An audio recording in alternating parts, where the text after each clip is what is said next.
Oke. Terkait alasan Indonesia menunjuk Kalteng. Hati-hati kamu ya, Dek. Apa ya? Physical distancing tetap jaga jarak ya.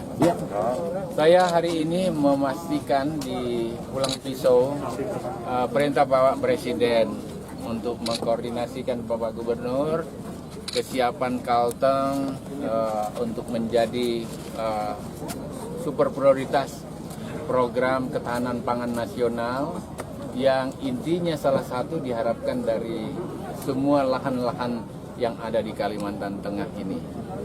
Pemanfaatan lahan rawa yang produktivitasnya masih terbatas diharapkan dengan berbagai kemampuan teknologi, mekanisasi, dan manajemen pertanian yang lebih baik dipimpin oleh Pak Gubernur dan para bupatinya. Kementerian Pertanian akan mendorong untuk optimalisasi lahan yang ada. Selain itu, diharapkan ratusan ribu hektar yang ada di sini oleh Bapak Presiden bisa menjadi penyangga pangan nasional melalui upaya-upaya penanaman yang intensif. Oleh karena itu, hari ini saya sudah hadir di sini melihat seperti apa Pulang Pisau, Kapuas, dan lain-lain sebagainya yang ada di Kalimantan Tengah bersama Bapak Gubernur untuk memastikan lahan-lahan yang akan kita ekspansi, akan intensifikasi dan ekstensifikasi dari lahan-lahan yang ada itu menjadi lahan-lahan pertanian yang produktif. Kira-kira begitulah. Kendala petani Pak untuk pemasaran hasil panen? Kendala petani, saya kira di dalam manajemen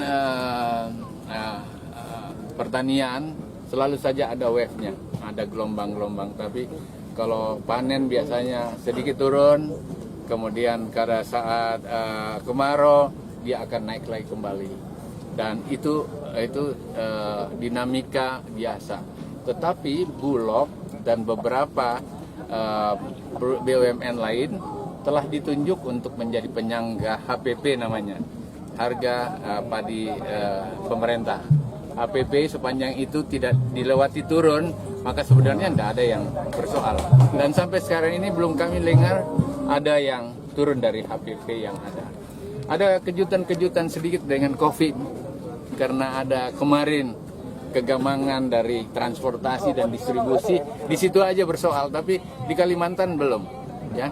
Kalimantan belum, kecuali memang bahan baku yang dari luar Kalimantan ke Kalimantan Tengah yang sedikit naik kemarin itu karena itu tadi terjadi kendala-kendala distribusi, banyak kapal yang tidak jalan, banyak pesawat yang tidak jalan, sehingga perdagangan juga terganggu. Pak, selama ini petani kan Pak identik dengan kaum tua nih Pak. Nah, ada langkah dari Kementerian Pertanian sendiri Pak untuk mengajak milenial Pak? Oh, ada. Petani milenial di kita ada 2,5 juta dan sementara kita persiapkan. Dan tentu mereka sekarang bertani tidak harus juga seperti yang manual saja. Begini, dengan mekanisasi anak-anak muda kita, tamatan SMK kita, Pak Gubernur sudah mengatakan itu harus dipakai dan kita setuju. Jadi mekanisasi yang bagus dilatihkan pada anak-anak muda kita dan anak muda kita menjadi pionir-pionir di lapangan.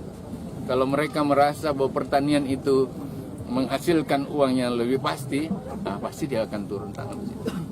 Pak Menteri menjawab keraguan bahwa cetak sawahnya akan berdampak pada lingkungan, kemudian berkaitan pada PLG 1 juta hektar, optimisme pemerintah seperti apa? Ya, kita tentu punya cara di mana tidak akan merusak lingkungan. Tidak adalah pemerintah berpikir seperti itu. Dan tentu lembaga riset kita, kami punya litbang. Dan tentu saja kerjasama dengan berbagai NGO dan lain-lain terbuka aja mana yang benar. Mari kita persiapkan yang penting perut rakyat dulu gitu ya. Dan kita sama-sama di situ. Ya, optimis.